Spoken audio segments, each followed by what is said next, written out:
Hi, I'm Stephanie Wilson, known as the Empowerment Doctor, and today I want to talk a little bit about learn how to be true to yourself. See, there's no one out there who knows you better than you know yourself. You know all of your likes, your dislikes, and differences, and they should be more apparent to you than they would be to anyone else. However, you may find it hard sometimes to really commit to what you know about yourself. But that's nothing to be ashamed of. So here's some tips for being true to your own reality. Number one, think it through, then act quickly. Whenever you find yourself in a situation where you may end up being untrue to yourself, take a moment to think about the situation. Think about what it would mean if you did what you felt was right versus giving into expectations.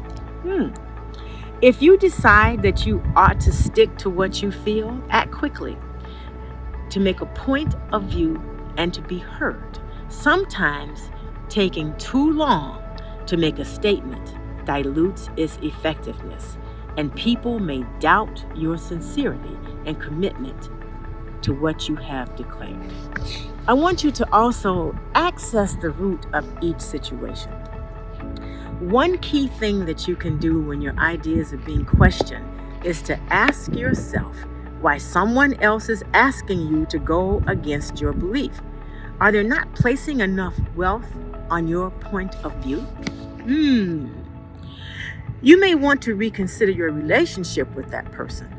Are they really here to build you up or break you down?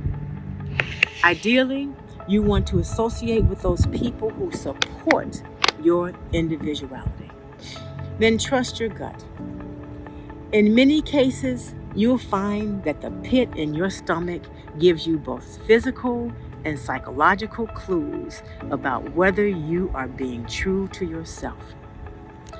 Take a second to think about this. How often has your stomach ended up in knots when you are in an uncomfortable situation? See, that gut feeling never lies. If you pay close attention to it, you'll realize that it pops up whenever there's a moral stance required. And when you ignore it, it plays on that consciousness. So be careful and trust your gut. See, situations and circumstances will arise to throw you off your commitment or your moral positions. You feel pressured to agree with popular beliefs, even though deep down you may not agree with them.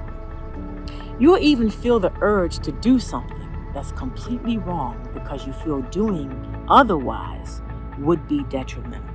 But at the end of the day, when all those situations have passed, you still have to live with yourself. You still have to come to terms with the decisions that you've made and live with knowing that the outcome was solely based on your choice, be it good or bad. So the best way forward is to pay close attention to who you are and what you want out of life. Achieve your fullest potential and remember that you are in charge of the direction of your life. I'm Stephanie Wilson-Coleman, known as the Empowerment Doctor, and as I always say, life is too short to drink cheap champagne. Have a great day.